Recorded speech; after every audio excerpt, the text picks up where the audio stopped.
சீருடை பணியாளர் தேர்வு வாரியத்தால் தேர்வு செய்யப்பட்ட 3759 காவல்துறை, சிறைத்துறை, தீயணைப்பு மற்றும் மீட்பு பணிகள் துறையினருக்கு பணி நியமன ஆணைகளை முதலமைச்சர் மு க ஸ்டாலின் வழங்குகிறார். அந்த நேரடி காட்சிகளை பார்க்கலாம். உங்கள் அனைவருக்கும் அன்பான வணக்கம். காவல்துறையினர் என்றால் யார் என்று பேரறிஞர் அண்ணா அவர்கள் சொன்னதை சொல்லி உங்களை வரவேற்க விரும்புகிறேன். தங்களால் உருவாக்கப்படாத பிரச்சனைகளுக்கு தீர்வு காண வேண்டியவர்கள், முரண்பாடு ஏற்படுகிற இடங்கள்ல முதல் ஆளாக நிற்க வேண்டியவர்கள், எல்லா விதத்திலும் சகிப்புத்தன்மையோடு நடக்க வேண்டியவர்கள், உள்ள கொந்தளிப்பு அடையாமல் பற்றற்ற அமைதியுடன் நடந்து கொள்ள வேண்டியவர்கள்,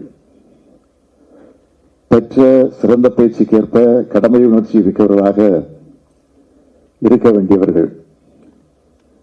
இப்படி இன்ப துன்பங்களை தொடர்ந்து ஊன் உறக்கம் மறந்து கடமை, கண்ணியம், கட்டுப்பாடோடு பணியாற்ற வந்திருக்கக்கூடிய காவலர்கள் அனைவரையும் வருக வருக என நான் வரவேற்கிறேன்.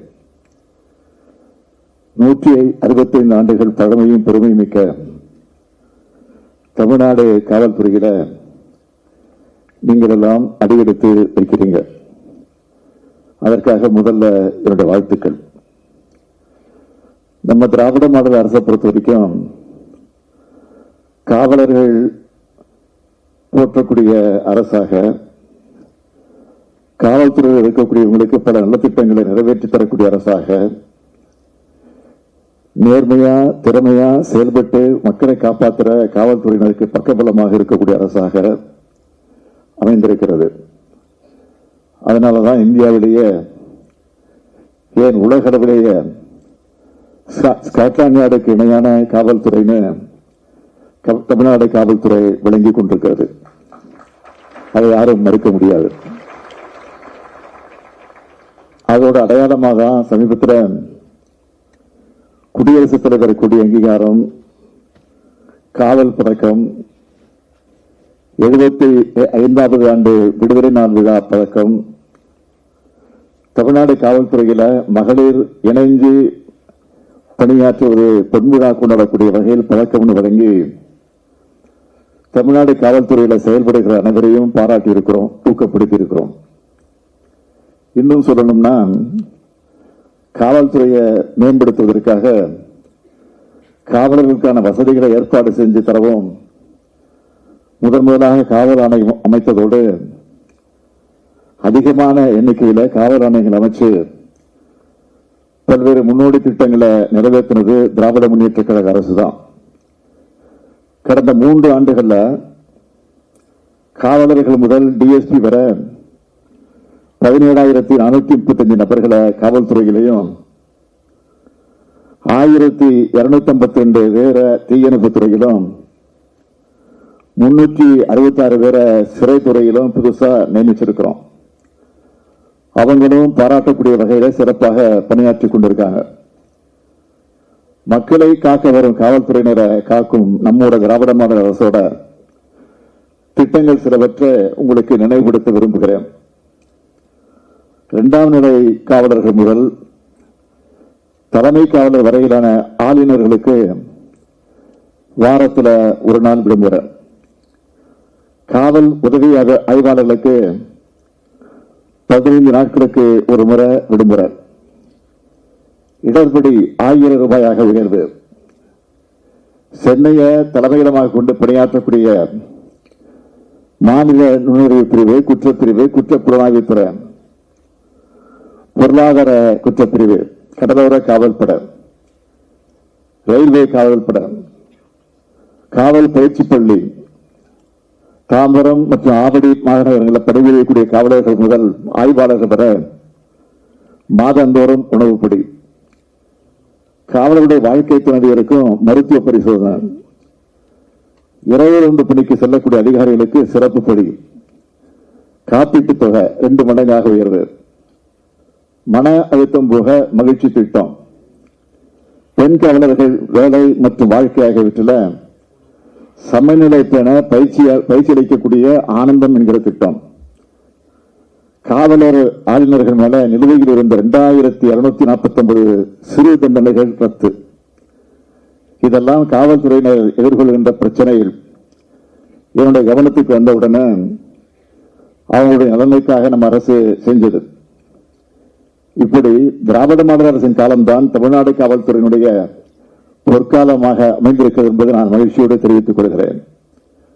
இப்படிப்பட்ட காலகட்டத்தில் தான் நீங்க இந்த படையில இணைந்திருக்கீங்க. காவல்துறையை பொறுத்த வரைக்கும் பொதுமக்கள் கிட்ட நெருக்கமாக இருக்கக்கூடிய ஒரு துறை. அப்படிப்பட்ட துறையில பணியாற்றணும்னு நீங்க வந்திருக்கிறீங்க. இந்த இடம் உங்களுக்கு ஈஸியா கிடைச்சதில்ல. போலீஸ் ஆகணும்னு அந்த குறிக்கோளோட அதுக்காக படிச்சு கடுமையான பயிற்சிகளை மேற்கொண்டு தேர்வுகளை எழுதி அதில் வெற்றி பெற்று பல லட்சம் பேர்கள் இருந்து நீங்க 3359 பேர் இன்னைக்கு இந்த இடத்துக்கு வந்திருக்கிறீங்க. ஒரு துறை, அப்படிப்பட்ட துறையில பணியாற்றணும்னு நீங்க வந்திருக்கிறீங்க. இந்த இடம் உங்களுக்கு ஈஸியா கிடைச்சிடல. போலீஸ் ஆகணும்னு அந்த குறிக்கோளோட அதுக்காக படிச்சு கடுமையான பயிற்சிகளை மேற்கொண்டு தேர்வுகளை எழுதி அதில் வெற்றி பெற்று பல லட்சம் பேர்கள் இருந்து நீங்க 3359 பேர் இன்னைக்கு இந்த இடத்துக்கு வந்திருக்கிறீங்க. இதுக்காக நீங்க எவ்வளவு கஷ்டப்பட்டிருப்பீங்கன்னு எனக்கு தெரியும். அப்படிப்பட்ட உங்களுக்கும் உங்களுடைய இந்த வெற்றிக்கு துணை நின்ற உங்களுடைய குடும்பத்தாருக்கு என்னுடைய வாழ்த்துக்களை மனமாற தெரிவித்துக் கொள்ள விரும்புகிறேன். உங்களுக்கு நான் சொல்ல விரும்புவது, கஷ்டப்பட்டு வந்திருக்கக்கூடிய நீங்க மக்களுடைய கஷ்டங்களை தீர்க்க பாடுபடணும். புதுசா தமிழ்நாடு காவல்துறையில இணைந்திருக்கக்கூடிய உங்களுக்கு ஏராளமான கடமைகள் காத்திருக்கு. லா அண்ட் ஆர்டர் பாதுகாக்கிறதோட குற்றங்கள் நடைபெறாமல் தடுக்கிறது தான் நம்முடைய இலக்காக இருக்குன்னு தொடர்ந்து நான் சொல்லிக்கிட்டு வரேன். நமக்கு முன்னாடி இருக்கிற முக்கியமான சவால்கள் என்ன என்றால், சைபர் குற்றங்கள், போதைப்பொருள் ஒழிப்பு, பெண்கள் மற்றும் குழந்தைகளுக்கு எதிரான குற்றங்கள். இந்த சவால்களை எதிர்கொள்ள உங்களை நீங்க தயார்படுத்திக் கொள்ள வேண்டும். இந்த சமூக குற்றங்களை களைகிறது எவ்வளவு முக்கியமோ அதே அளவுக்கு சமூக நோய்கள் உங்களை தாக்காம தற்காத்துக் கொள்வதும் முக்கியம். உங்களுக்கு சமூக நீதி பார்வையும் மதச்சார்பின்மையும் நிச்சயம் முக்கியம். சாதி பாகுபாடு பார்க்கக்கூடாது. அனைவருக்கும் பொதுவான நிலையிலே நீங்கள் இருந்து பணியாற்ற வேண்டும். உங்களுக்கு சட்டம்தான் முக்கியம். பிரச்சனைன்னு உங்ககிட்ட கம்ப்ளைண்ட் கொடுக்க வர்ற பொதுமக்கள் கிட்ட கனிவா பேசுங்க. உங்களுடைய பேச்சும் நீங்க நடந்துக்கிறதும் தான் நம்முடைய பிரச்சனை தீர்ந்துடும் என்ற நம்பிக்கையை அவங்களுக்கு உருவாக்கும். உங்களுக்கு தெரியும், ஒரு மாநிலம் பாதுகாப்பானதாக இருந்தால் தான் தொழிற்சாலைகள் வரும். தொழில்கள் வந்தால்தான் வேலை வாய்ப்புகள் உருவாகும். வேலை வாய்ப்பு கிடைச்சாதான் தங்களுடைய தேவைகளை நிறைவேறி மக்கள் நிம்மதியாக வாழ்வாங்க. மக்களுடைய அந்த நிம்மதியை உறுதிப்படுத்த வேண்டிய மிகப்பெரிய பெரும் பொறுப்பு உங்ககிட்ட தான் இருக்கு. அதைத்தான் நம்முடைய திராவிட மாடல் அரசும் இங்கே வந்திருக்கக்கூடிய சங்கர் ஜிவால் தலைமையிலான காவல் படையும் செஞ்சுக்கிட்டு இருக்கு. அதுக்கு நீங்களும் துணை நிற்கணும்னு கேட்டுக்கிறேன். இங்கே காவல்துறையினுடைய உயரதிகாரிகள் வந்திருக்கிறீங்க. உங்களிடம் நான் எதிர்பார்ப்பது, உங்களுடைய ரேங்க், சீனியாரிட்டி இதெல்லாம் பார்க்காம கடைநிலை காவலர்கள் வர ஃப்ரெண்ட்லியா இருங்க. ஒரு ஃபேமிலியா அன்போடும் அரவணைப்போடும் இருங்க. இவங்களுக்கு உங்க மேல பயம் இருக்கக்கூடாது, மரியாதை தான் இருக்கணும். நிறைவா புதுசா பணியில் சேரக்கூடிய உங்களுக்கு நான் சொல்லிக்கொள்ள விரும்புவது, குற்றங்களை குறைச்சிட்டுன்னு சொல்றது சாதனை இல்லை, குற்றங்களே இல்லைன்னு சொல்றது தான் சாதனை. குற்றவாளிகளை கண்டுபிடிச்சிட்டோம்னு சொல்லிக்கிறது சாதனை இல்லை, குற்றங்கள் நடைபெறாமல் தடுத்துட்டோம்னு சொல்றது தான் நம்முடைய சாதனையாக இருக்கணும். காக்கி சட்டையை போடுகிற இன்னைக்கு அதுக்கான உறுதியை நீங்க எடுத்துக்குங்க. நீங்க பணியாற்றக்கூடிய பகுதிகளில் குற்றங்கள் அனைத்தும் முழுமையாக தடுக்கப்பட்டுச்சு என்பதுதான் உங்க ட்ராக் ரெக்கார்டாக இருக்கணும். பொதுவா ஒரு குற்றச்சாட்டை சொல்லுவாங்க, டியூட்டிக்கு வர புதுசில் தான் ஆக்டிவாக இருப்பாங்க. ஆனால் காலப்போக்கில் சோர்ந்து விடுவான்னு சொல்லுவாங்க. இன்னைக்கு பணியில் சேர்றப்போ உங்ககிட்ட இருக்கக்கூடிய மிடுக்கும் போலீஸுங்கிற கம்பீரமும் ரிட்டையர்ட் ஆகிற வரைக்கும் இருக்கணும். உங்களோட பேரை சொன்னாலே தமிழ்நாடு பெருமைப்படணும். பர்சனலாக உங்களுக்கு நான் ஒரு அட்வைஸ் தர விரும்புகிறேன். டியூட்டியை கவனிக்கிற அதே நேரத்தில் உங்கள் உடல்நிலையும் உள்ள நலனையும் தயவு செஞ்சு பார்த்துக்குங்க. குடும்பத்துக்காக நேரம் செலவிடுங்க. நவீன காலகட்டத்துக்கு ஏற்ற மாதிரி தொழில்நுட்ப ரீதியாக உங்களை வளர்த்துக்குங்க. உங்ககிட்ட நான் எதிர்பார்க்கிறது, இன்னைக்கு பணி நியமன ஆணைகளை வாங்குகிற நீங்கள் எதிர்காலத்தில் எங்கிட்ட அவார்டு வாங்கணும். அப்போ தான் இன்னைக்கு அப்பாயின்மெண்ட் ஆர்டர் வாங்கினதுக்கு அது சிறப்பாக இருக்கும்.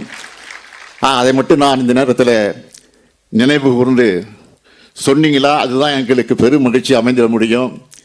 அந்த நாள் வரும் என்ற நம்பிக்கையோடு உங்களிடமிருந்து விடைபெறுகிறேன். நன்றி, வணக்கம்.